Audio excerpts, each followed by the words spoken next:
I want us to move this conversation forward to another topic, but whilst we're at it, you now know the difference between popular, and populist, and populism. You're welcome. That's what we do for you here on Daybreak. Thank you, gentlemen, for that. Very good lesson in the English language. I mean, you did, of course, study in the UK, so... What do you expect? Okay, so here's the thing, page 4 of the Daily Nation. State House hand in the governor rescinding his ban on PSVs within the CBD.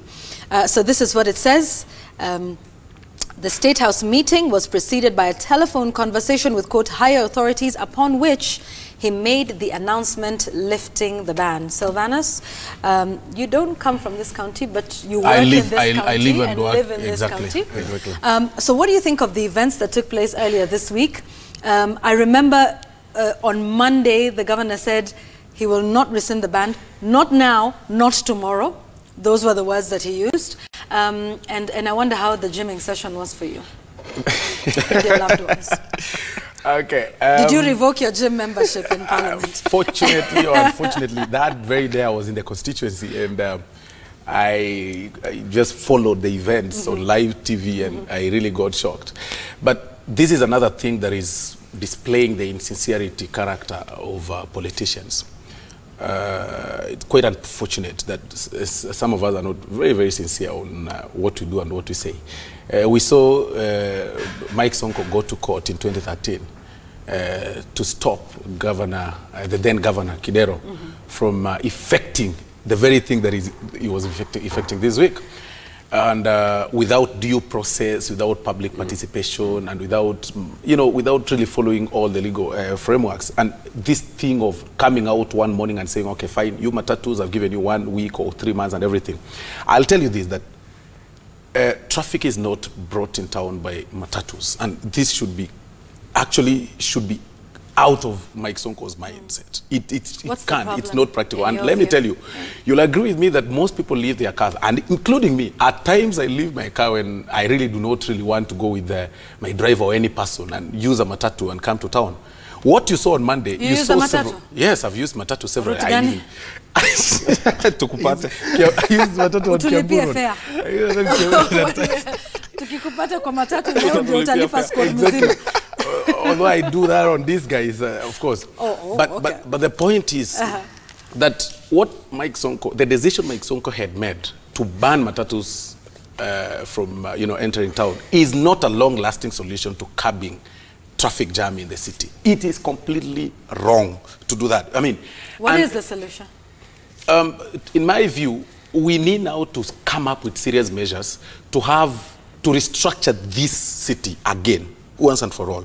We need to come up with the roads that I see in China, the roads that, we are friends with China and we need now to learn more from them, and even Dubai, where guys are even building houses, in the midst of oceans. I mean, that is where we need to go.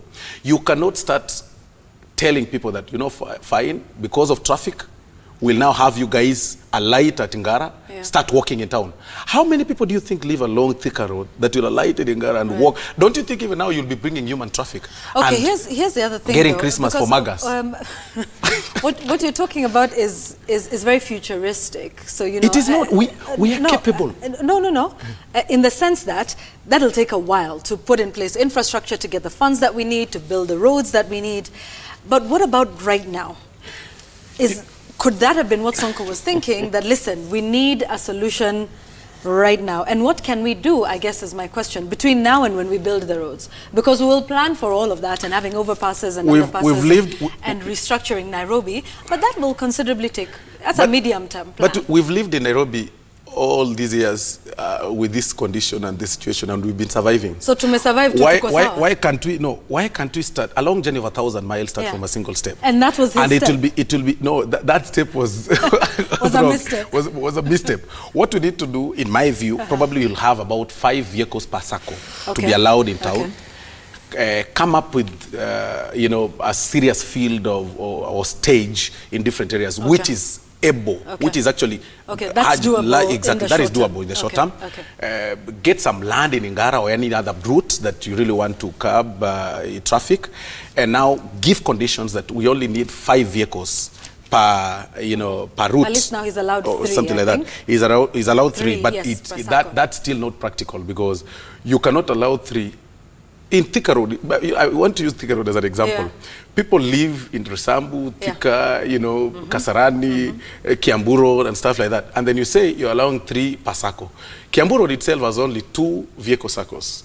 2 circles. One, I don't know, it's called what. There are only 2, I know them. And when you tell them now 3 per circle, then that means Kiambu Road itself, you'll be allowing 6 vehicles per circle in town. So you are now making people lose their jobs, because I mean, people will be lining up as though they are going to eat githeri in high school to be queuing to board those vehicles. And I mean, we are not solving this solution. It's not practical. Not sustainable. But it's now not that you talked very keenly about Kiambu Road, maybe that's the matatu he uses. So Kiambu Road, if you spot some guy who looks like... Yeah, because you've spoken with such authority on this one. We will be sure when we catch you in that matatu. Luda. Listen. That's right. What do you think, David? Do I think that there is a need to do what Sonko did? I think there is. Do I think how he did it was best? Absolutely not. You cannot attempt to decongest the city without planning for it. We do not have, a rapid transport system that feels safe, that's clean, that would guarantee people that they leave on time and arrive on time. What happened is that everyone who usually leaves their cars at home, because sometimes husband drives with wife and son to school, in a house where they probably have 3 cars, everyone got their cars out and said, oh my God, Matatu is a mess. That's how we ended up with 5 hours of traffic in a place a kilometer distance. I think we need to borrow. Kenya is gifted with people who have done some of these things before. You saw, the write-ups of Professor Washington Yoto Ochieng of the Imperial College London, who developed the decongestion plan for London, who is a Kenyan. Yeah. I don't know why we are unable to invite him, pay him top dollar for what it is worth. What is Nairobi compared to London? It's a joke. Nairobi is absolutely a very small place. It ought to be very easy to do. Thing is, the matatu industry is a cartel on itself. It needs to be dealt with decisively. It creates opportunity for crime in some parts of town. Dealing with decongesting town or getting matatus to stay on the periphery of town would be a wonderful idea, so long as you give people alternatives of getting into town if they do not want to walk.